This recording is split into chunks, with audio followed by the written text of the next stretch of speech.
That brings us full face to encounter the reality of it all. Life can be, life as we understand it in terms of passing years, can be extremely brief in the life of our human friends.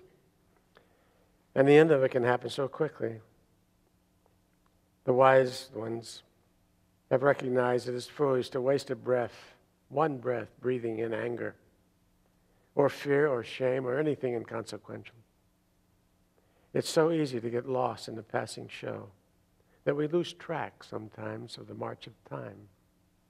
We lose our appreciation for the fact that this breath might well be the last. Consider the story. The older I get, the more I enjoy Saturday mornings. Perhaps it's a quiet solitude that comes with being the first to arise. Or maybe it's the unbounded joy of not having to be at work. Either way, the first few hours of a Saturday morning are most enjoyable. A few weeks ago, I was shuffling toward my basement hideaway with a steaming cup of coffee in one hand and a morning paper in the other. And what began as a typical Saturday morning turned into one of those lessons that life seems to hand you from time to time. Let me tell you about it. I turned the dial up into the phone portion of the band on my ham radio in order to listen to a Saturday morning conversation. Along the way, I came across an older-sounding chap with a tremendous signal and a golden voice. You know, the kind he sounded like he should be in the broadcasting business. He was telling whoever he was talking with something about 1,000 marbles. I was intrigued and stopped to listen to what he had to say. Well, Tom, it sure sounds like you're busy with your job. I'm sure they pay you well, but it's a shame you have to be away from home and your family so much. Hard to believe a young fellow should have to work 60 or 70 hours a week to make ends meet. Too bad you missed your daughter's dance recital. He continued, let me tell you something, Tom, something that has helped me keep a good perspective on my own priorities. And then he began to explain his theory of 1,000 marbles. You see, I sat down one day and did a little arithmetic. The average person lives about 75 years. I know some live more and some less, but on an average, 75 years is about it. Now then, I multiplied 75 times 52, and I came up with 3,900, which is the number of Saturdays that the average person has in their entire lifetime. Now stick with me on this, Tom. I'm getting to the important part. It took me until I was 55 years old to think about all this in any detail.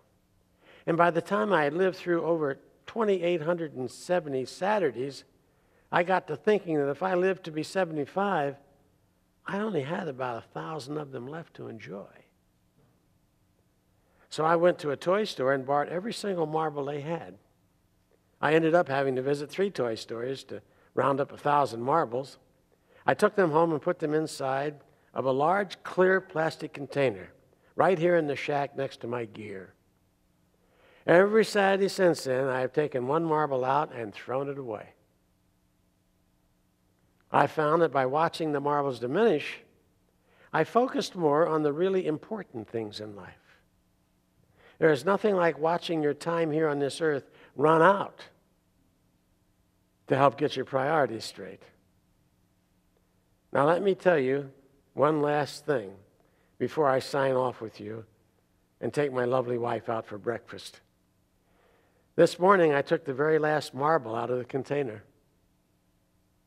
I figure if I make it until next Saturday, then I've been given a little extra time. And the one thing we can all use is a little extra time.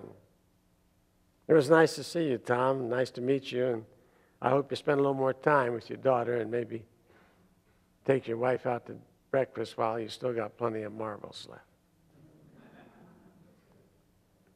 I read that. It reminded me of one of A. Houseman's poems in Shropshire Lad. I don't know if any of you are familiar with Houseman's work, but he wrote a lovely poem that kind of echoes that sentiment. It's about the loveliest of trees, the cherry now.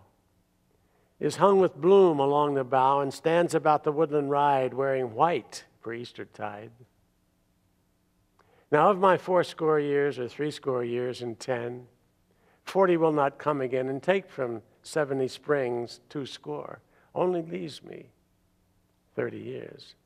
And since to look at things in bloom, 30 years is little room. About the woodland I will go to see the cherry hung with snow. Don't miss your ride. Enjoy the grace of it. Enjoy the grace of it. So it's time to put away the kind of values that flow out of making treasures of earth stuff. It's time to take a look and see what we're still holding on to that keeps us from freezing in the winters of our discontent. It's time to master the sacred art of liberation. I would share something with you now to the mind of a being who's known as the forest monk, Chan Cha, who invites us to do everything with a mind that lets go. If you will let go a little, you will have a little peace. If you let go a lot, you'll have a lot of peace. And if you will let go completely, you will know complete peace and freedom. Your struggles with the world will have come to an end. Yeah. And you will know the freedom of watching yesterday's all fall away. You'll know the freedom of forgiving, the freedom of forgetting.